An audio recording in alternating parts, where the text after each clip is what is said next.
Tennessee's at-home learning series for literacy. Today's lesson is for all of our 5th graders out there, though everyone is welcome to tune in. This lesson is the first lesson in this week's series. My name is Ms. Thompson, and I'm a teacher at Venus Stewart Elementary in Gallatin, Tennessee. I'm so excited to be your teacher for this lesson. Now, if you didn't see any of our previous lessons, you can find them at the website www.tn.gov/education. You can still tune into today's lesson, even if you haven't seen the others, though. Today, we're going to do something really exciting. We're going to be reading a Chinese fable that explains something that has puzzled people for centuries. But before we get started and to participate fully in our lesson today, you'll need just a few things. You'll need 2 pieces of paper, a pencil, a surface to write on, a marker or a highlighter. And you'll also need the student pack for ELA Grade 5, Lesson 16, which can be found at www.tn.gov/education. It looks like this, Grade 5, Lesson 16. Today, we're going to be starting a new series based on the story called Why the Dog Hates the Cat by Norman Pittman. Our story is a Chinese fable. A fable is a short story. Typically, a fable has animals as characters, and it teaches us a lesson. We call this lesson the moral or the theme of the story. Do you remember reading fables in school? Now, let's look at the title, Why the Dog Hates the Cat. What do you think about this title? It's kind of interesting, isn't it? What do you think this title might be telling us? I think so. I think that a dog hates a cat. Do you think that it just means one dog hates one cat, or that all dogs hate cats? I'm not sure either. We're going to have to read to find out. But that word hate in our title, that word hate, that's a very strong word. It's stronger than saying you don't like something, and the title tells us that the dog hates the cat. Something really horrible must have happened. I think we're going to have to read to find out why. Now, it's important for us to know that why the dog hates the cat includes some really challenging words. So today, our focus is going to be on several of those words as we read. So feel free to jot them down as we go if you'd like, and have them handy to include in your independent practice. There are still a few that we'll encounter today that we're going to address right up front. This is so we can jump in feet first. And the first word is widow. Now, a widow is a woman whose husband has died. I'm going to repeat that. A widow is a person or a woman whose husband has died. And the next word is eldest that we're going to see. That's just another word for oldest. We typically say someone is the eldest when we are referring to brothers and sisters. Ready? Let's dig in. I'm in section 1. What shall we eat tomorrow? I haven't the slightest idea, said Widow Wang to her eldest son as he started out one morning in search of work. Oh, the gods will provide. I'll find a few pennies somewhere, replied the boy, trying to speak cheerfully, although in his heart he also had no idea in which direction to turn. I'm going to stop there. Now, do you remember the word widow? Our story here includes a woman called Widow Wang, meaning her husband died, and Wang is her last name, Widow Wang. So this is her last name. And we know her husband has died. Now, in the same sentence here, we have another character, her eldest son. What does that mean? That means oldest. Remember, I told you those challenging words earlier? Now, what is Widow Wang's eldest son in search of? Yes, he is in search of work. It tells us in the first paragraph. That's really interesting. So I'm going to use my background knowledge, and I'm just going to infer that he doesn't have a job right now. So let's keep reading to find out why he needs to have work. Widow Wang's son replies that they will get money somehow. Who does he say will provide for them? Do you remember? Yes, he says the gods will provide. Right here. Now, remember, in ancient China, people worshipped many gods and goddesses. They believed the gods should reward them for good deeds. And since this is a Chinese fable, it makes sense that Widow Wang's son hoped that the gods would provide for their troubles and help them out. I'm on my third paragraph. The winter had been a hard one. Extreme cold, deep snow, and violent winds. The Wang house had suffered greatly. The roof had fallen in, weighed down by heavy snow. Then a hurricane had blown a wall over, and Ming Li, the son, up all night and exposed to a bitter cold wind, had caught pneumonia. Long days of illness followed, with the spending of extra money for medicine. I'm going to stop right there for now. Now, the author in this first section here, really uses some great and vivid words to describe the type of winter that the Wangs had just lived through. What words does the author use to tell us what kind of winter the Wangs had at their house? I see some. Look at this: extreme cold, deep snow, and violent winds. All of those words and phrases show us how bad the setting was. And not to mention that it even says the roof had fallen in, weighed down by heavy snow. So the roof had fallen in, and then what happened to one of the walls? Yes, a hurricane had blown a wall over. Look at that. A caved-in roof and a blown-in wall. Can you picture that in your mind? Can you see it in your mental image? Now, we also learn in this first section that the eldest son has a name. Do you remember it? Very good. It's Ming Li. That's his name. Well, this horrible experience, this horrible winter, has really affected Ming Li in a bad way. What happened to him as a result of being exposed to the bitter cold and trying to fix the roof and the wall? What happened to him? That's right. He caught pneumonia.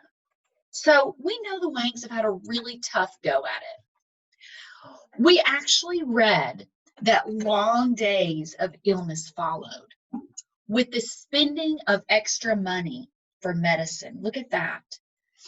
What do you think that means? Yes, it means that Ming Li, the oldest son, was so sick that any extra money they had to spend it on medicine for his pneumonia. Okay, so I'm going to back up. Our story begins with the son, Ming Li, going out in search of work. But his mother, Widow Wang, says something to him right before he leaves. She said, "What shall we eat tomorrow?" I haven't the slightest idea. What do you think she means by all of this? I haven't the slightest idea. What shall we eat? What do you think she means? I agree. I think that they're very poor after such a hard winter with Ming Li sick, and now they have very little food. When someone says they have the slightest idea, it means they don't really know. It sounds like Widow Wang just doesn't know where their next meal is going to come from. But what is Ming Li trying to do about it? Good. We were right. Ming Li is going out in search of food so he and his mother can have what they need to survive. But what is it that seems to be on Widow Wang's mind most of all? Yes, food. I'm picking up right back here at all. Please follow along with me. All their scant savings had soon melted away. And at the shop where Ming Li had once worked, his place was filled by another. When at last he arose from his sick bed, he was too weak for hard labor, and there seemed to be no work in the neighboring villages for him to do. Night after night he came home, trying not to be discouraged, but in his heart feeling the deep pangs of sorrow at the sight of his mother suffering for food and clothing. I just wrapped up the last part of this paragraph. Now, here in this paragraph, the author continues to give us a lot more information about the situation of our two characters, Widow Wang and her son Ming Li, and the situation that they're in. We see right here that their scant savings had melted away. What do you think the word scant means? Yes, it means very little. I'm going to circle that word and I'm going to write it up here. Very little. So we know that the little money they had is already going away. So they didn't have a lot of money even before the horrible winter. We also read that Ming Li's job had been taken by someone else while he was sick. It says right here, it was filled by another. Now, let's reread one certain part. Night after night, I'm right here, you're rereading with me. Night after night, he came home, trying not to be discouraged, but in his heart feeling the deep pangs of sorrow at the sight of his mother suffering for food and clothing. What does that tell us the way Ming Li feels about the situation? Yes, I think he feels responsible. So that's why he's feeling so discouraged. He keeps coming home without a job. It says trying not to be discouraged. And at the same time, he sees and feels sorry for the sight of his mother suffering for food. Now, we know that it says night after night, he came home trying not to be discouraged, but his heart feeling the deep pangs of sorrow at the sight of his mother suffering for food and clothing. I want you to think about what this tells us about the way Ming Li feels about his mother. How does he feel about his mother? Yep, you got it. He feels sorry for her. Very good. He cares very deeply about his mother. The author says Ming Li's heart feels deep pangs of sorrow at the sight of suffering. What do you think deep pangs of sorrow mean?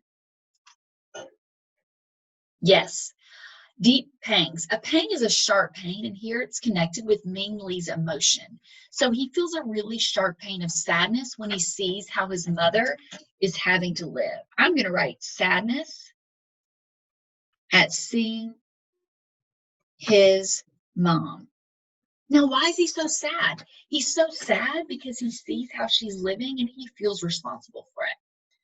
I'm on the next paragraph. Bless his good heart, said the poor widow after he had gone. No mother ever had such a better boy. I hope he is right in saying the gods will provide. It has been getting so much worse these past few weeks that it seems now it's as if my stomach were as empty as the ocean. Why, even the rats have deserted our cottage, and there's nothing left for poor Tabby Cat, while old Blackfoot the dog is nearly dead from starvation. Wow, we get more information here. As I read, I noticed that Widow Wang is actually talking out loud here. Look at these quotes. Now, who is she talking about?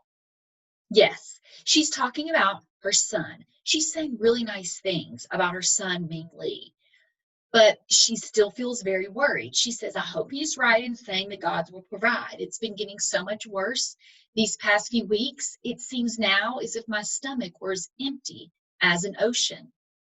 Why do you think things are getting worse? I agree. They don't have much to begin with, and now they have just a little bit less to live on. Now, what words does the author use that helps us understand how hungry Widow Wang is at this very moment? What words? I'm going to highlight it. It seems now as if my stomach were as empty as an ocean. Now, I'm sure you remember reading about this type of figurative language in your classroom. What is this called? It's called a metaphor. It's when we compare two unlike things to show such an impact, knowing that it's not even possible, right? We know Widow Wang's stomach is not an ocean, but it feels so empty that that's what she compares it to. So this metaphor helps us see just how hungry she is. And how hungry do you think that is? Very hungry. Now, in this section right here, we're introduced to some new characters. Do you remember what new characters we just added to our fable? That's right. We added a cat named Tabby and a dog named, who remembers? That's right, Blackfoot. Do you think it's because he had one black foot? Maybe so. I'm going to circle Tabby Cat, Blackfoot the dog. Those are new characters. Now, what did we learn about these two new characters, Tabby Cat and Blackfoot the dog? What did we learn about them? Yes, they're very hungry too. The text says that even the rats are gone, so Tabby has nothing to eat. And Blackfoot is nearly dead from starvation. Look at those words and phrases. Now, I've noticed something at this point in the fable. I'm thinking about point of view or what we call perspective. I notice pronouns in this fable like he and she. I also notice it's like I can see or hear everything, every character's thoughts and feelings. Who do you think is telling us this fable? That's right. A narrator is telling us this fable, not Widow Wang or Ming Li. And do you know what that point of view is called? Good memory. It's called third person point of view or omniscient, meaning knowing everything. So I'm going to write that at the top. Third person point of view. Someone else is telling us this story. Now, as we can tell, we get to know everything with the narrator. So it's like someone is outside looking in on Widow Wang and her family. When the old woman referred to the sorrows of her pets, her remarks were answered by a pitiful meowing or barking from the corner where the two hungry creatures were curled up trying to keep warm. Now, I can see them now curled up together, can't you? But wait a minute, wait a second. It says here the two hungry creatures were curled up together. Now, that's interesting because our title is called Why the Dog Hates the Cat. They don't seem like they hate each other right now. That's really interesting. Let's keep reading. I'm right here. Just then, there was a loud knocking at the gate.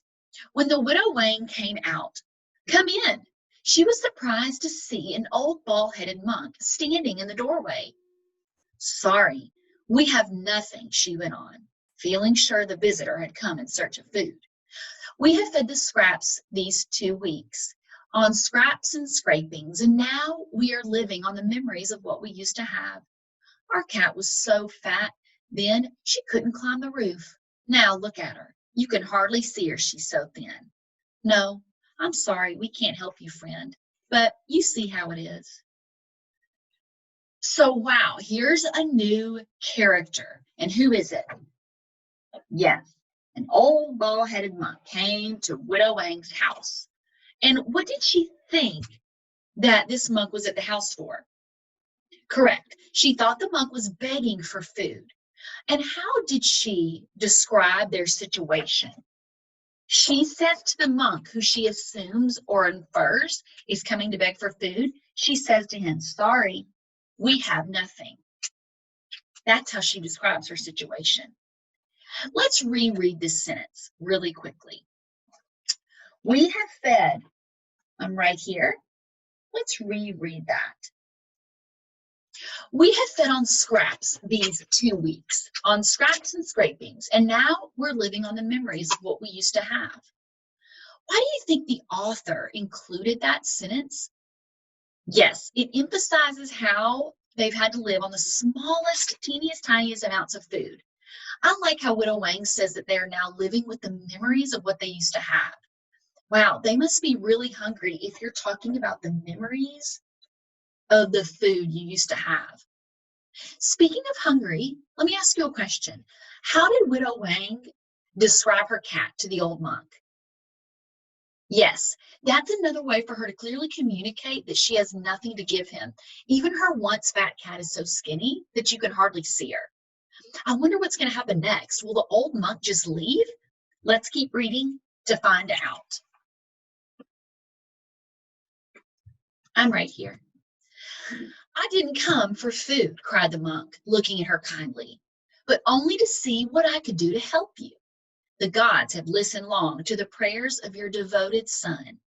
They have seen how faithfully he has served you since his illness, and now, when he is worn out and unable to work, they have decided to reward him. You, likewise, have been a good mother and shall receive the gift I am now bringing." Wow, we learned something really, really cool here. Ming Li was what? Yes, he was right. Who did Ming Li say would provide for them? Yes, the gods. And the old monk tells Widow Wang that the gods have listened for a long time. Do you see that? "I have only come to see what I can do to help you. The gods have listened to the prayers of your devoted son." What does the old monk say the gods have seen? Right. They say they have seen how Ming Li is taking really good care of his mother since he was sick. And what does the old monk say that the gods have decided to do about it? Yes, like Ming Li and his mother had hoped, the gods are going to reward him with a gift. Who has the gift? That's right, the monk has it. What do you think it is? Let's keep reading. I'm right here. What do you mean? Faltered Mrs. Wang, hardly believing her ears. Have you come here to laugh at our troubles? Why do you think Widow Wang doesn't believe the old monk? Right. I think she's probably in shock. How often do people get visitors that say the gods want to reward them? No doubt that probably never happens. And here's this monk right in front of her, and she thinks he's joking. See, have you come to laugh at our troubles? She probably doesn't believe him. And let's see what he says. I'm turning the page. By no means.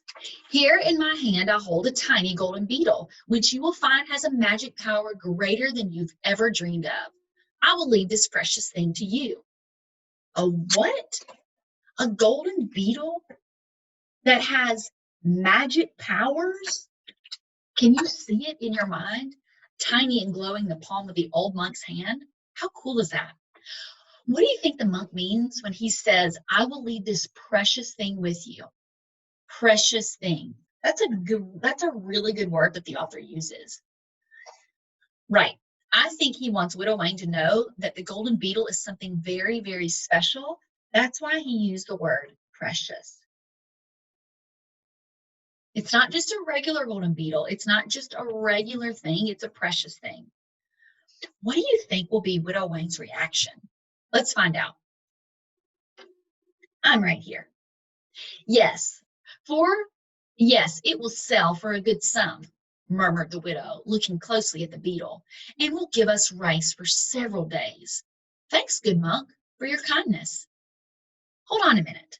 I'm confused. What did Widow Wang say the golden beetle could do for them? Oh no, she said she was going to sell it for a good sum. And remember, what does a sum mean? A good amount. So she's really saying that she's going to sell the golden beetle to make money. And what does she want to do with that money? Yes, she thinks she can buy rice to feed them for a few days. Why do you think she'd be willing to sell the beetle that she just got for rice? Yes, remember, because her and Ming Li are very poor and hungry, and food is at the very top of her mind right now, and it's much more important than a little trinket or a little beetle. So, what do you think the monk had hoped Widow Wang's response was going to be? Let's keep reading. But you must by no means sell this golden beetle, for it has a power to fill your stomachs as long as you live. No, he did not like her reaction at all. He's saying, do not sell this beetle, because remember, Widow Wang wanted to sell it to get money to buy rice. And he's saying, do not sell it. Do not sell it. It will bring you what you need. And he slips in something very interesting in this section. What does he say? It's the magic powers of the golden beetle, just like that. What can this tiny, precious golden beetle do? Wow, it says it has the power to fill your stomachs for as long as you live. That's a long time. Do you think Widow Wang will want to sell a golden beetle now? I don't know. Let's keep reading to find out. The widow stared in open-mouthed wonder at the monk's surprising words. She is too shocked to speak. I think I would be too. Can you see her standing there with her mouth wide open in surprise? Yes, I'm right here. Yes, you must not doubt me, but listen carefully to what I tell you. Whenever you wish food, you have only to place this beetle in a kettle of boiling water, saying over and over again the names of what you want to eat. In 3 minutes, take off the lid, and there will be your dinner, smoking hot and cooked more perfectly than any food you have ever eaten. Wow, we learned quite a bit in this paragraph. That's pretty cool. What did the old monk tell Widow Wang that she had to do to make the golden beetle's magic powers work? Grab your paper and let's jot it down. What did he say she had to do to make the golden beetle work?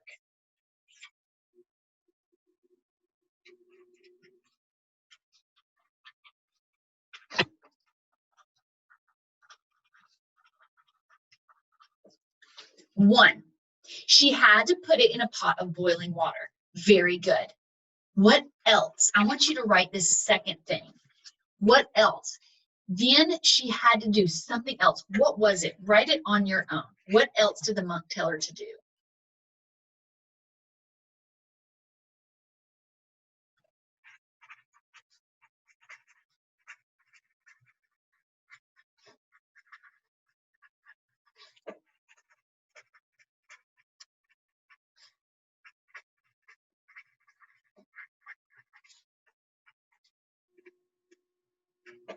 The second thing the monk says, say the names of the food she wanted over and over. For how long? That's right, 3 minutes. And what was the third and final thing she had to do? Write it down with me.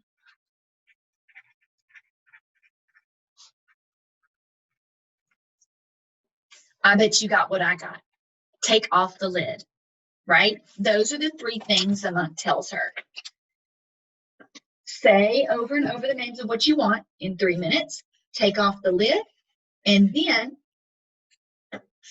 enjoy the food. Three things he told her to do. What do you think Widow Wang is thinking now? Do you think she believes the old monk or thinks he's crazy? Let's find out. May I try it now? She asked eagerly. As soon as I am gone.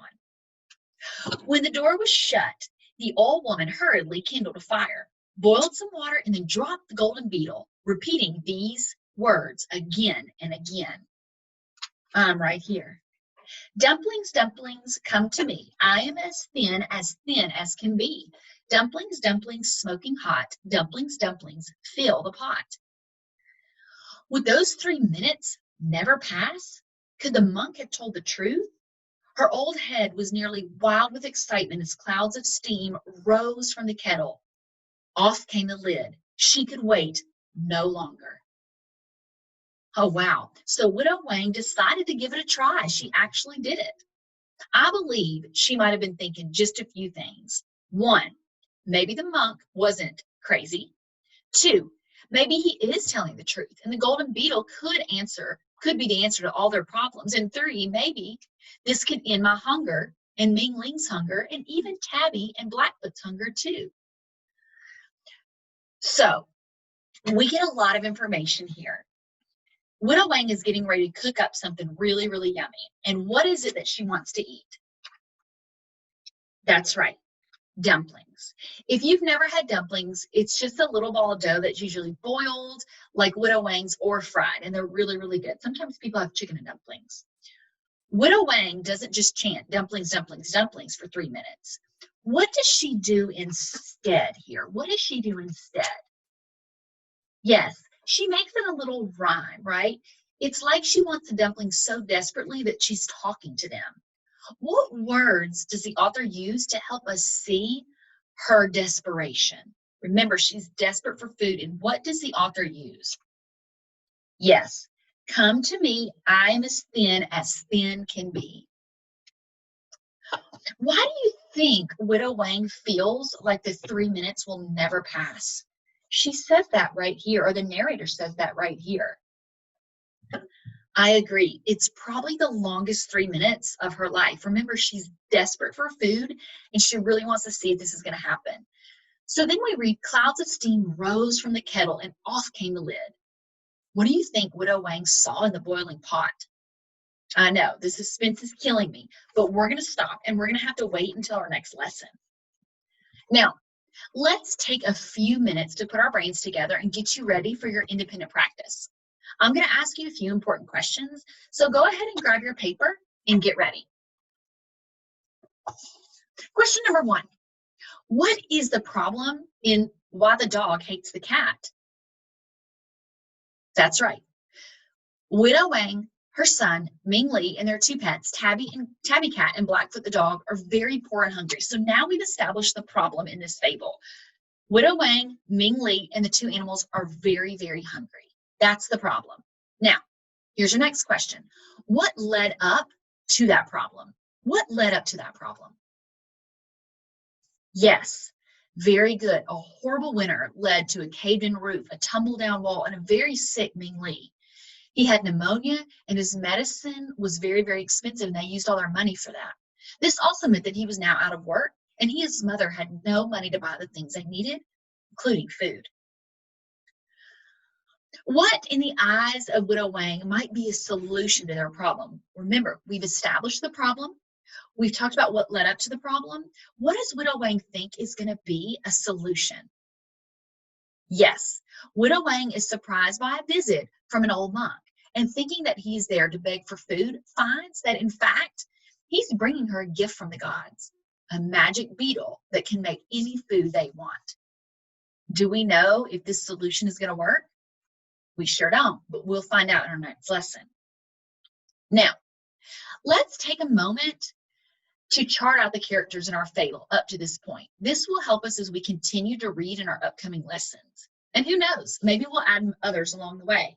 So go ahead and get a clean piece of paper and follow along with me as I go. Now, I've already done it for time's sake, but I have created a chart, and I want you to do the same because we're going to chart this as we go. So we're going to have our left side for characters, and then we're going to have our right side here for what we know.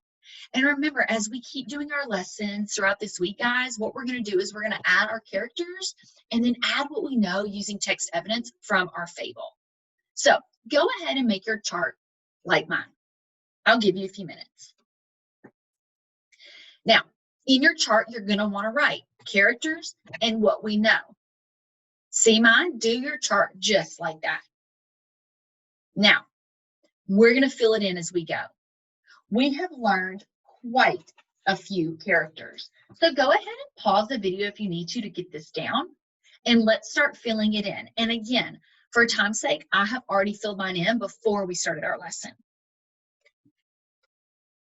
Here are our characters. 1, Widow Wang. 2, Ming Li. 3, the old monk. 4, Tabby the cat. And 5, Blackfoot the dog. Okay, back up to the top. Let's move over to the right column. Let's think about what we know about Widow Wang. Now, we know a lot of things. We know for sure that she's Ming Li's mother. We know for sure she's poor and hungry. We know she has a dog and a cat. We know she's visited by an old monk. And we know he brings her a gift from the gods. So those are the things that we know.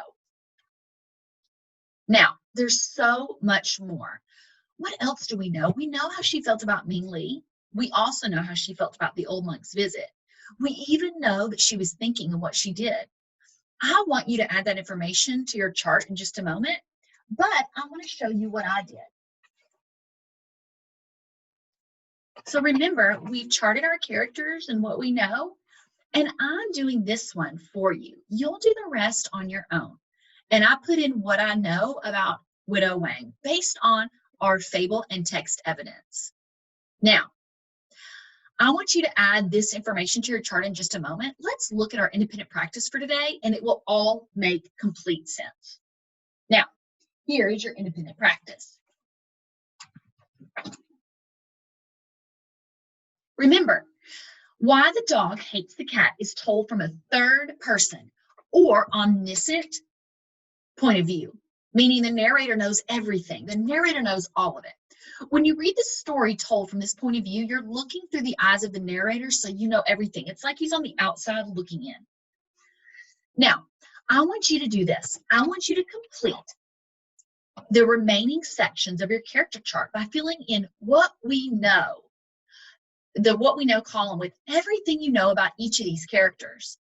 Make sure to add any and all the characters' thoughts and feelings and actions that you can remember. Use a bulleted list so you have plenty of room for everything you want to add in the characters box. Do you see what I did here? There are some characters that you know a lot about at this point in the fable, and some you know very little about. We can add those as we learn more about them later on in the story. Now, when you're done with your character chart, write a few sentences describing what you think Widow Wang found in the pot of boiling water when she took off the lid. Make sure to keep up with your character chart and your guess as to what's in the pot. I want you to have them ready for lesson 2. So remember, I'm going to repeat this. I want you to finish filling out your character and what we know chart. I've done one for you as a model. You're going to complete Ming Lee, Old Monk, Tabby the cat, and Blackfoot the dog. Then, when you're done with your character chart, write a few sentences describing what you think Widow Wang found in the pot of boiling water when she took off the lid. And make sure to keep up with your character chart and your guesses. You'll need them in our next lesson. I really enjoyed reading this Chinese fable with you today. I can't wait to find out what she found in the pot of boiling water. I'll look forward to seeing you in our next lesson in Tennessee's at-home learning series. Bye.